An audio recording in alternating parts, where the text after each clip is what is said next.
so much. All right, so I'll be the one to take this session, and I'm grateful for this opportunity to be here. Thank you all for coming. So, like ADB said, we're just trying to consume business analysis in a short period of time. All right, and first things, I'm just going to hit the ground running, and I'm going to do that with the history of business analysis. Now, business analysis has been around for a very long time. We have the pre-technological era, we have the technological era, and we have the agile revolution, right? So what business analysis was before what it is today, it was more or less like systems analysis, where we have systems engineers and machine technology architects, where they design how systems operate. You know, the government systems that was passed down to us today were actually designed by systems analysts we can call business analysts.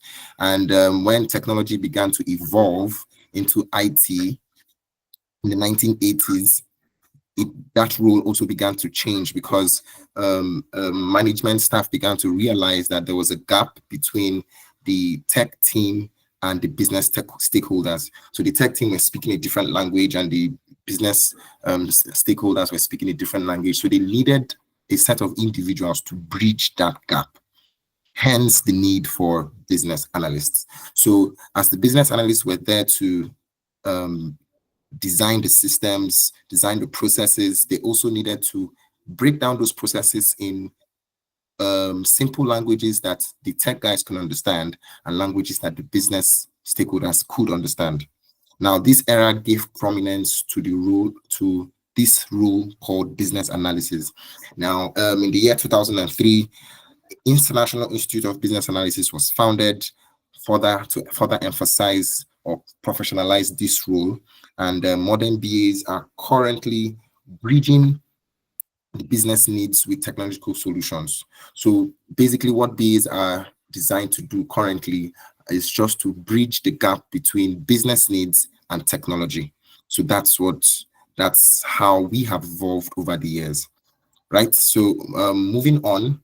Now, whenever we come online or we say that we are business analysts, people have different perceptions or different perspectives as to who we are, you know, and it's very interesting when you hear these different ideologies and different perspectives. And like people will say, oh, when you say you're a business analyst, it means that you're a business developer.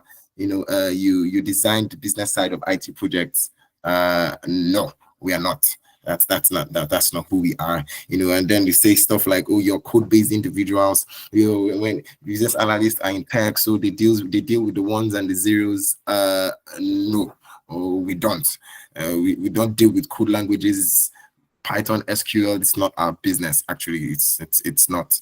Then you say, oh, business analysts are C-suite business executives. So how can someone like me become a business analyst? You know, how will I be making top management decision, be attending executive meetings and the rest of them?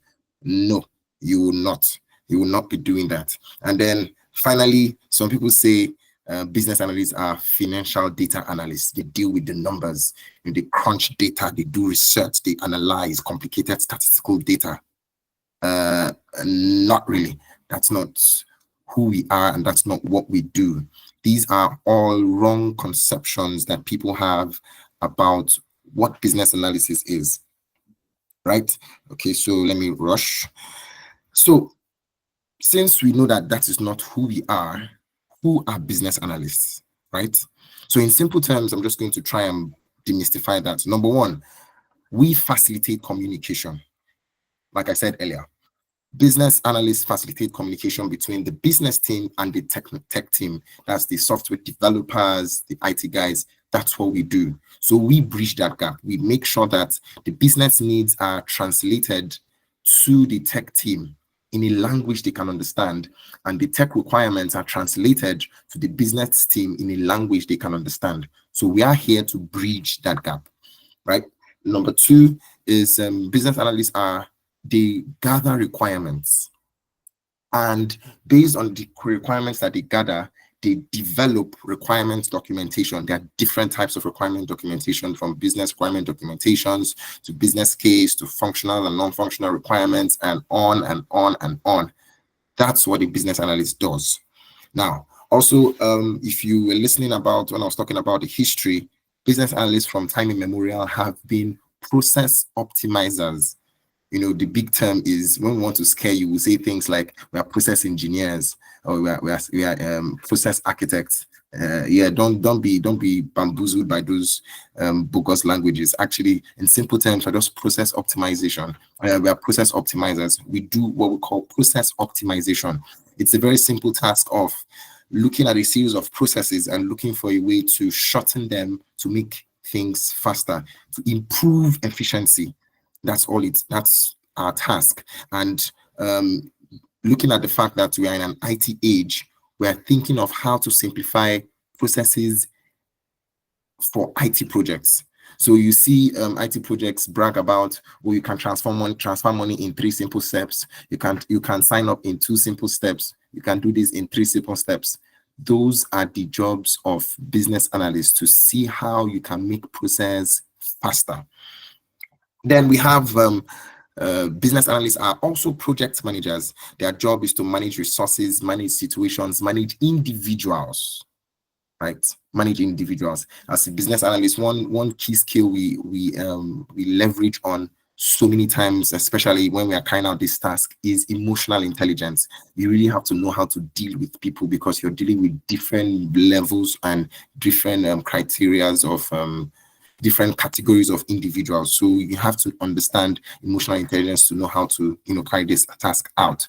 And finally, business analysts are problem solvers. So when the company, when the project, when the product is faced with a challenge, they look to the business analyst to solve that problem. So do you see yourself as a problem solver? Business analysis is for you, right? So you're the person that makes the C-suite executive look good. You're the one that do that brainstorming to look for the best way out of any challenge that either the company, the product, or the project find themselves in.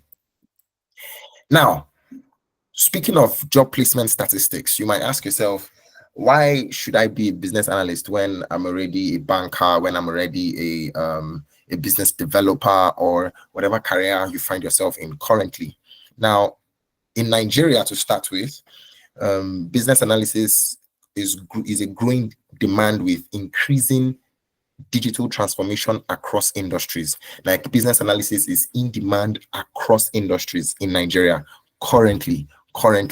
And for an entry position in business analysis, you see companies offering within 200 to 500,000 naira for a BA role, especially if you are trained and you know your onions.